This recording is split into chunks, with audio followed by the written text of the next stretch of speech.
అంటే ఇప్పుడు పిసిసి క్రమశిక్షణ కమిటీ 3 రోజుల సమయం ఇచ్చింది, కానీ ఆమె ఒకటే రోజులో తేల్చేశారు. నా కూతురు మాట్లాడిన దాన్ని నాకెట్లా ఆపాదిస్తారని చెప్పి ఆమె చాలా క్లియర్గా దాన్ని విత్డ్రా చేసుకోండి అని చెప్పారు. సో ఆమె ఒక 18 సంవత్సరాలు నిండిన వ్యక్తి మాట్లాడిన మాటలకు నాది ఎట్లా బాధ్యత అని చెప్పి. అయితే ఇవాళ ఇంపార్టెంట్ డెవలప్మెంట్ ఏంటంటే దాదాపు 15-16 మంది ఎమ్మెల్యేలు, తర్వాత 2 ఎమ్మెల్సీలు సిఎల్పిలో కాంగ్రెస్ లెజిస్లేటివ్ పార్టీలో ప్రెస్ మీట్ పెట్టి కొండా సురేఖని తిట్టడం అన్నది చాలా పెద్ద ఇంపార్టెంట్ డెవలప్మెంట్. అంటే కాంగ్రెస్ పార్టీ ఇప్పుడు అంటే రేవంత్ రెడ్డి వర్సెస్ నాన్ రేవంత్ రెడ్డిగా అయ్యే పరిస్థితి మనకు కనిపిస్తుంది. రేవంత్ రెడ్డి వర్గంలో ఎంతమంది, మిగతా వాళ్ళు ఎంతమంది అన్న విధంగా ఆ చీలిక, ఆ విభజన స్పష్టంగా మనకు క్లారిటీగా అర్థమవుతుంది. ఇంకా రేవంత్ రెడ్డి అయితే ఈ విషయంలో స్పేర్ చేసేలా లేడు. మొదటిసారి మాట్లాడినప్పుడు స్పేర్ చేసి ఉండొచ్చేమో, బట్ ఈసారి మాత్రం ఆయన హైకమాండ్ దగ్గర గట్టిగా పట్టుబట్టాలి, ఆమెను రాజీనామా తీసుకోవడం కాదు బర్తరఫ్ కూడా చెయ్యాలి అనే దిశగా ఆయన చర్యలు మనకు కనిపిస్తున్నాయి. ఎమ్మెల్యేలు అందరూ కూడా మాట్లాడతారు. అంటే తాడో పేడో తెలుసుకోవాలి, ఏదో ఈ విషయంలో కాంగో ఉండకూడదు అని మనకు తెలుస్తుంది. అంటే ఆయన నిర్ణయించుకున్నట్టు. ఎట్లా అంటే ఇవాళ రేవంత్ రెడ్డి సన్నిహితుల నుంచి ఫోన్ ఎమ్మెల్యేలకు వచ్చి మీరందరూ ప్రెస్ మీట్ పెట్టి మాట్లాడండి.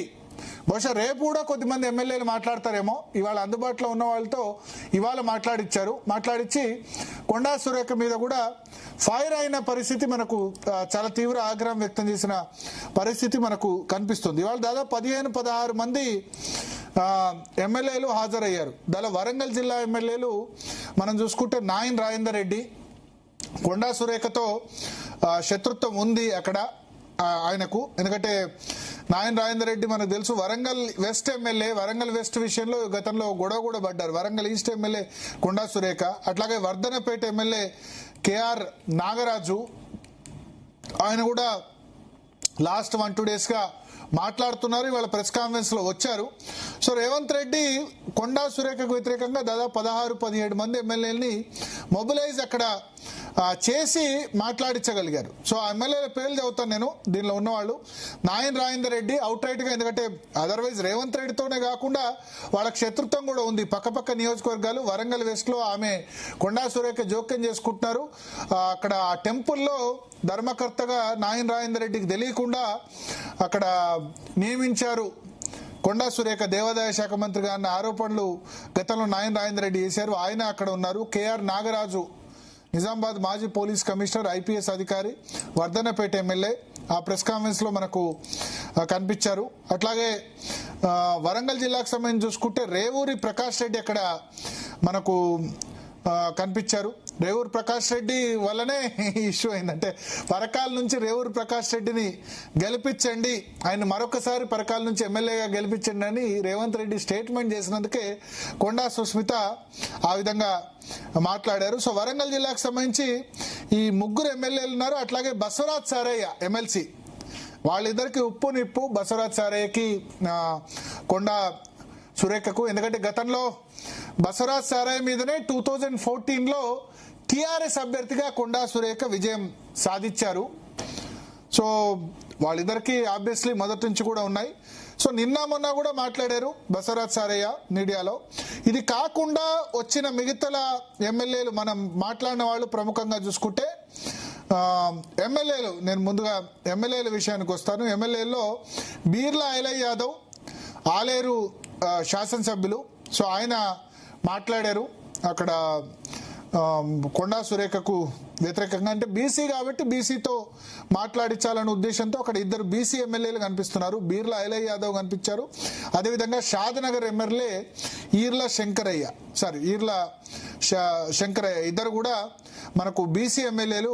ఎందుకంటే కాంగ్రెస్ పార్టీలో ఉన్నదే 7 బీసీ ఎమ్మెల్యేలు. 7 బీసీ ఎమ్మెల్యేల్లో 2 మంత్రులు అయిపోయారు, పొన్నం ప్రభాకరు, కొండా సురేఖ. అది కాకుండా ఇక మిగిలింది ఆది శ్రీనివాసు, బీర్లా ఐలయ్య యాదవ్, అదేవిధంగా ఇప్పుడు నేను చెప్పినట్టు ఇంకొక 3-4 బీసీలు ఉన్నారు. నారాయణ ఖేడ్ ఎమ్మెల్యే కూడా బీసీఏ, బట్ ఆయన లేరు. ఆది శ్రీనివాస్ అక్కడ లేరు. తర్వాత రామగుండం ఎమ్మెల్యే కూడా మనకు ఆయన కూడా బీసీఏ, రామగుండం ఎమ్మెల్యే మఖాన్ సింగ్ రాజ్ ఠాకూర్ కూడా. సో దీనిలో ఇద్దరు బీసీలు ఉన్నారు. తర్వాత ప్రముఖంగా లీడ్ తీసుకుంది మనం చూస్తే కనుక బీసీ ఎస్సీలతో ఎక్కువ మాట్లాడిచ్చారు. అంటే బలహీన వర్గాలు, కొండా సురేఖ బలహీన వర్గాలకు ఒక న్యాయం, రెడ్డికి ఒక న్యాయం అన్న ఇష్యూ రాకుండా ఎక్కువగా లీడ్ తీసుకుంది మనం చూస్తే బీర్లా ఐలయ్య ఎక్కువ మాట్లాడారు. అట్లాగే మనకు వేముల వీరేశంతో మాట్లాడిచ్చారు, ఎస్సీ మాదిగ సామాజిక వర్గానికి సంబంధించిన వ్యక్తి. వెడ్మ బొజ్జు ఎస్టీ సామాజిక వర్గానికి సంబంధించిన వ్యక్తితో అక్కడ ఆ ఎమ్మెల్యేలు అటెండ్ అయిన వాళ్ళతో మాట్లాడడం మనకు కనిపించింది. సో అక్కడ ఇంకా మిగిలిన ఎమ్మెల్యేలు చూసుకుంటే జిఎంఆర్ జి మధుసూదన్ రెడ్డి మహబూబ్ నగర్ సంబంధించిన శాసనసభ్యుడు, దేవరకద్ర ఎమ్మెల్యే అక్కడ ఆయన ప్రజెంట్ ఉన్నారు. మందుల సామ్యుల్ తుంగతుర్తి ఎమ్మెల్యే, ఆయన కోమటిరెడ్డి బ్రదర్స్ మీద, తర్వాత ఉత్తమ్ కుమార్ రెడ్డి వీళ్ళందరి మీద కూడా వ్యతిరేకతతో ఉన్నారు. డైరెక్ట్ గా సీఎం కటాచ్ అయి ఉన్నారు మందుల సామ్యుల్. ఇష్యూస్ నడుస్తున్నాయి. మొన్న కోమటిరెడ్డి బ్రదర్స్ కు వ్యతిరేకంగా కూడా మాట్లాడిన సందర్భం మనం చూసాం.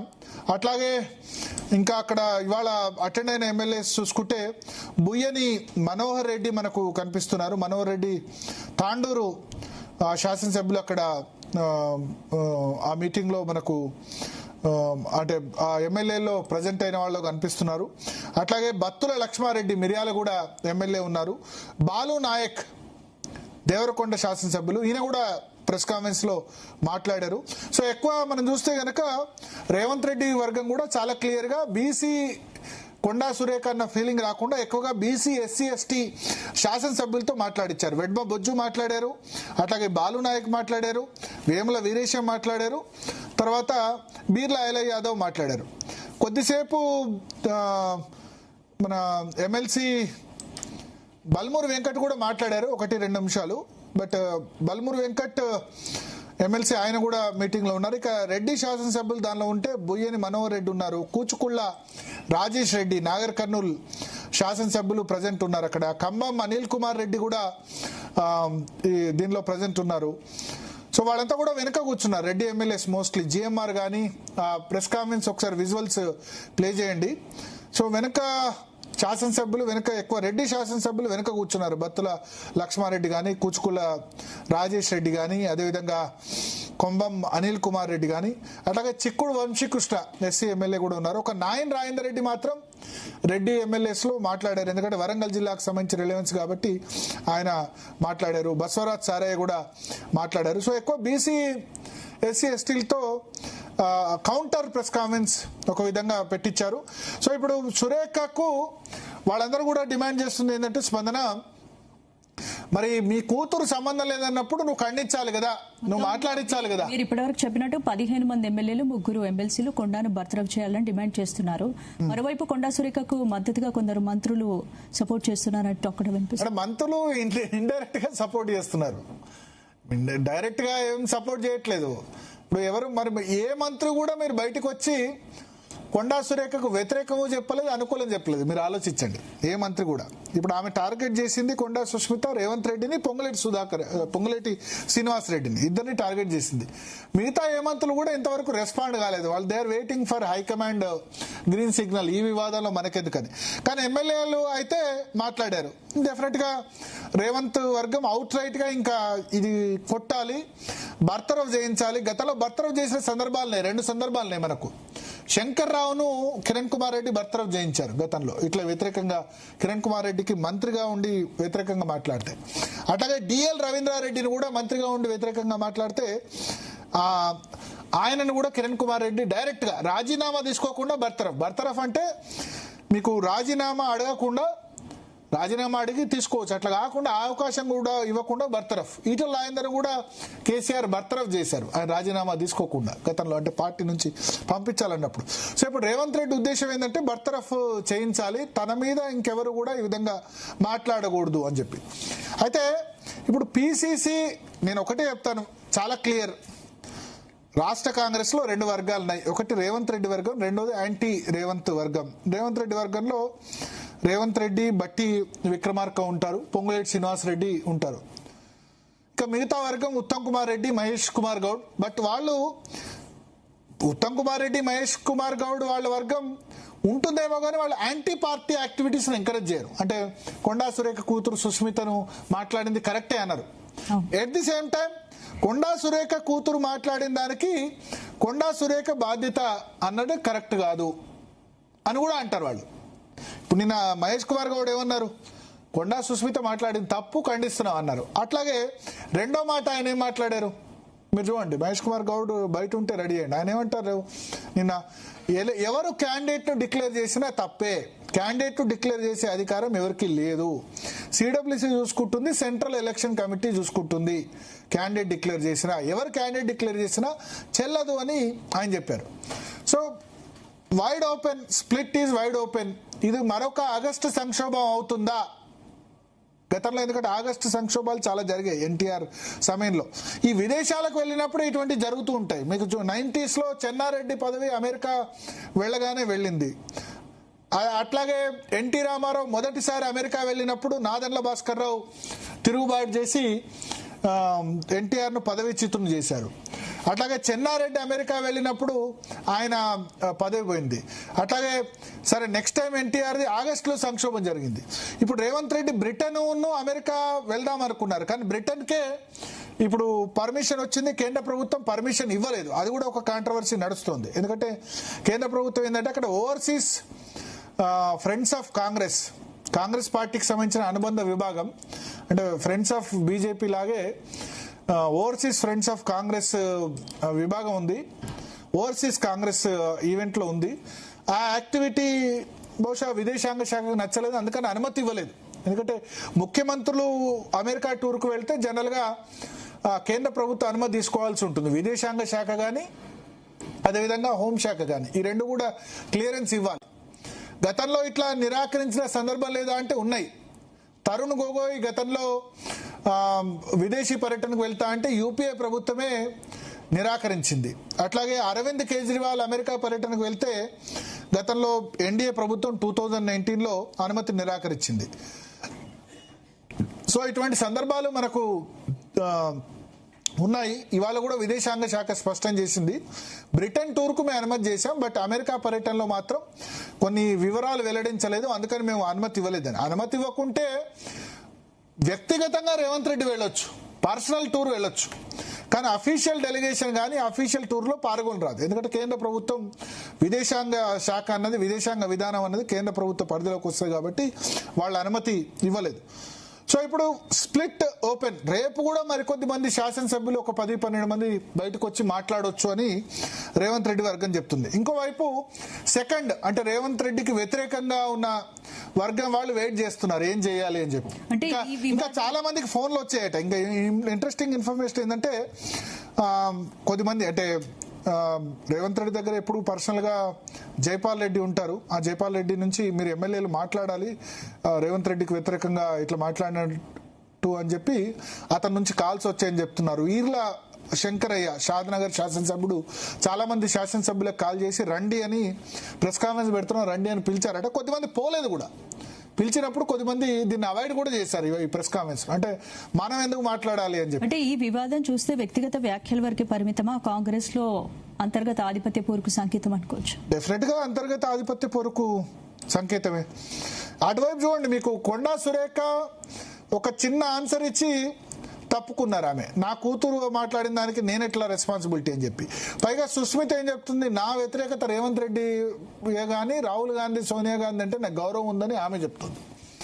తర్వాత ఇవాళ వరంగల్ నివాసం నుంచి ఇద్దరు కలిసి బయటకు వచ్చి మేము ఇప్పుడు ఏం మాట్లాడడం తర్వాత మాట్లాడతామని చెప్తున్నారు. ఇద్దరు కలిసి వరలక్ష్మి వ్రతం చేసుకొని బయటకు వచ్చి మాట్లాడుతున్నారు. అంటే తల్లి కూతురు ఇద్దరు ఒకటే ఇంట్లో ఉన్నారు. సో క్లియర్గా చాలా తెలివిగా వాళ్ళు వ్యవహరించారు. అంటే కొండా సురేఖ ముందే తన బర్త్డే రోజు మాట్లాడాలి, ఈ విషయంలో స్పందించాలి అని డిసైడ్ అయింది. అయితే నిన్న ఒక పత్రికలో వచ్చింది ఏంటంటే, నిన్న ఒక ఫామ్ హౌస్లో అసంతృప్త ఎమ్మెల్యేలు భేటీ అని చెప్పి. అది వాస్తవం కాదు. అది ఆ మీటింగ్ ఏది కూడా జరగలేదు. ఇప్పుడు రేవంత్ వ్యతిరేక వర్గానికి ఒకవేళ నాయకత్వం వహించాలి అంటే ఎవరు వహించాలి? ఉత్తమ్ కుమార్ రెడ్డి, బట్టి విక్రమార్కను వహించాలి. వాళ్ళిద్దరు కూడా ఇప్పుడు సైలెంట్ గానే ఉన్నారు. ఉత్తమ్ కుమార్ రెడ్డి అయితే హైకమాండ్ చెప్తే మనం చేయాలి, కానీ ఈ విషయంలో నాకేం పెద్ద పదవీ కాంక్ష లేదు. ఆయన ఏమనుకుంటారంటే, నేను 7 సార్లు గెలిచాను, I'm disciplined soldier of Congress party, అంతకుముందు ఆయన వాయుసేనలో IAF లో ఇండియన్ ఎయిర్ ఫోర్స్ లో పైలట్ గా పనిచేశారు. సో ఆయన మిలిటరీలో పనిచేశారు కాబట్టి, ఆర్మ్డ్ ఫోర్సెస్ లో పనిచేశారు కాబట్టి అదే డిసిప్లిన్ గా ఉంటాను నేను. ఆర్మ్డ్ ఫోర్సెస్ లో డిసిప్లినే, ఇక్కడ కూడా డిసిప్లినే. కాంగ్రెస్ పార్టీలో డిసిప్లిన్ గా ఉంటాను. హైకమాండ్ ఏం చెప్తే అది చేస్తాను. నేను యాంటీ క్యాంపులకు, వ్యతిరేక క్యాంపులకు అట్లా నాయకత్వం వహించడం కాదు. హైకమాండ్ ఏం చెప్తే అది పాటిస్తానన్న దానిలో ఉన్నారు. ఈ వ్యతిరేక వర్గం ఎమ్మెల్యేలకు ఏంటంటే మాకు ఎవరో ఒక నాయకుడు ఉండాలి, ఎవరో ఒకళ్ళు కావాలి, లేనిది మేము ఎట్లా బయటపడతామని వాళ్ళు చేస్తున్నారు. ఎందుకంటే ఎమ్మెల్యేల్లో ఎందుకు అసంతృప్తి ఉంది అంటే, వాళ్ళ ఫస్ట్ టైం ఎమ్మెల్యేస్ దాదాపు 42 మంది ఉన్నారు. 63 మంది ఎమ్మెల్యేల్లో 42 మంది మొదటిసారి ఎమ్మెల్యేలు. వాళ్ళకి చాలా చోట్ల కూడా వాళ్ళ నియోజకవర్గాల్లో బిల్స్ శాంక్షన్ కావట్లేదు. చాలా చోట్ల కూడా చిన్న చిన్న బిల్స్ కూడా పెండింగ్ లో ఉన్నాయి. సో మా బిల్స్ మమ్మల్ని పట్టించుకోవట్లేదన్న ఆవేదన అక్కడ కనిపిస్తుంది. సో అందుకనే ఈ అసంతృప్తి ఎక్కడి వరకు వెళ్తుంది, ఇది దేని వరకు అవుతుంది. బట్ రేవంత్ రెడ్డికి ఇప్పుడు ఒక ఆయుధం ఏంటంటే, బ్రిటన్ అమెరికా పర్యటనకు అనుమతి ఇచ్చుంటే ఇంకో వారం రోజులు అక్కడ ఉండేవాళ్ళు. కేంద్ర ప్రభుత్వం అమెరికా పర్యటన అనుమతి ఇవ్వకుండా రేవంత్ రెడ్డి నెత్తిన పాలు పోసింది. ఆయన ఇక్కడ ఉంటే ఇటువంటి ఇష్యూస్ రావు కదా. ఆయన day to day, minute to minute monitor చేస్తారు కదా. ఇక్కడ ఉంటే ఆ ఎమ్మెల్యేలో వీళ్ళను పిలిచి మాట్లాడతారు కదా. సో ఇప్పుడు బ్రిటన్ పర్యటన నుంచి ఆయన 23rd కాగానే రిటర్న్ వచ్చేస్తారు. సో కేంద్ర ప్రభుత్వం ఒక విధంగా రేవంత్ రెడ్డి నెత్తిన పాలు పోసిందని అనుకోవచ్చు. ఇప్పుడు ఒకవేళ అమెరికా పర్యటనకు అనుమతి ఇచ్చుంటే ఆయన దాన్ని క్యాన్సిల్ చేసుకుని వస్తే ఏమనేవాళ్ళు, అగో ఇక్కడ హైదరాబాద్ లో సంక్షోభం ఉంది కాబట్టి. ఎందుకంటే రాజగోపాల్ రెడ్డి వ్యతిరేకంగా మాట్లాడారు, అనిరుద్ రెడ్డి వ్యతిరేకంగా మాట్లాడారు, కొండా సురేఖ కూతురు ఇప్పుడు వ్యతిరేకంగా మాట్లాడారు. ఇంతమంది మాట్లాడినప్పుడు, ఇది జరుగుతున్నప్పుడు అక్కడ ఉంటే గనక మినిట్ టు మినిట్ మానిటర్ చేయరాదు. మీరు సడన్ గా రిటర్న్ వచ్చారనుకోండి, కేంద్ర ప్రభుత్వం పర్మిషన్ ఇచ్చి ఉంటే రిటర్న్ వచ్చి ఉంటే ఏంది, ఇక్కడ ఏదో జరుగుతుంది కాబట్టి రిటర్న్ వచ్చింది అన్నాడు. సో ఇప్పుడు కేంద్ర ప్రభుత్వం దాని అనుమతి రద్దు చేసింది కాబట్టి ఆయన ఇప్పుడు అక్బరుద్దీన్ ఓవైసీ పెళ్లికి వెళ్ళారు. యాక్చువల్లీ బ్రిటన్ లో అధికారిక టూర్ ఉన్నా సరే ఆక్స్ఫర్డ్ యూనివర్సిటీ అంటారు, చాలా మంది రాజకీయ నాయకులు కూడా వెళ్లారు.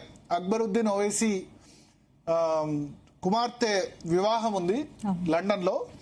సో అందుకోసం చాలా మంది కూడా మన తెలంగాణకు సంబంధించిన పొలిటీషియన్స్ చాలా మంది కూడా ప్రస్తుతం లండన్ లో ఉన్నారు. ఈవెన్ ఇన్ఫాక్ట్ బీఆర్ఎస్ నుంచి హరీష్ రావు కూడా వెళ్లారని చెప్తున్నారు. సో దాంతో పాటు రేవంత్ రెడ్డి ఇది కూడా చూసుకుంటారు. బ్రిటన్ లో ఏది ఆక్స్ఫర్డ్ యూనివర్సిటీ కానీ అధికారిక పర్యటన కూడా ఉంది. ఆ 23 కాగానే వెంటనే రిటర్న్ వచ్చేస్తారు రేవంత్ రెడ్డి. సో కేంద్ర ప్రభుత్వం ఒక విధంగా రేవంత్ రెడ్డి నెత్తిన పాలు పోసింది. అది అనుమతి ఇచ్చుంటే అమెరికా టూర్ వెళ్లాల్సి ఉండే. వెళ్తే కనుక ఇక్కడేం జరుగుతుందో తెలియదు. ఇది ఎవరు కాంగ్రెస్ లో ఎవరు ఏం ఆపర్చునిటీ చేస్తారో తెలియదు. సో ఇవాళ 15 మంది ఎమ్మెల్యేలు మాట్లాడారు, రేపు మరికొద్ది మంది మాట్లాడంటున్నారు, మరికొద్ది మంది వెయిట్ చేస్తున్నారు. సో చూడాలి, చాలా ఇంట్రెస్టింగ్ డెవలప్మెంట్స్ అయితే ఇక్కడ జరుగుతున్నాయి. మాట్లాడదాం. మనతో పాటు అడ్వకేట్ శరత్ గారు ఉన్నారు, అదేవిధంగా ఆర్మూర్ ఎమ్మెల్యే రాకేష్ రెడ్డి గారు కూడా మనతో పాటు జాయిన్ అవుతున్నారు. సో రాకేష్ రెడ్డి గారు కొంచెం తక్కువ సమయం ఉంటారట. ముందుగా రాకేష్ రెడ్డి గారి దగ్గరికి వెళ్తాను. రాకేష్ రెడ్డి గారు, హలో నమస్తే, చెప్పండి భరత్. నమస్తే. ఎక్కడ ఎమ్మెల్యేల అసంతృప్తి మొదలైతే అక్కడ బీజేపీ, ఈడీ, సిబిఐ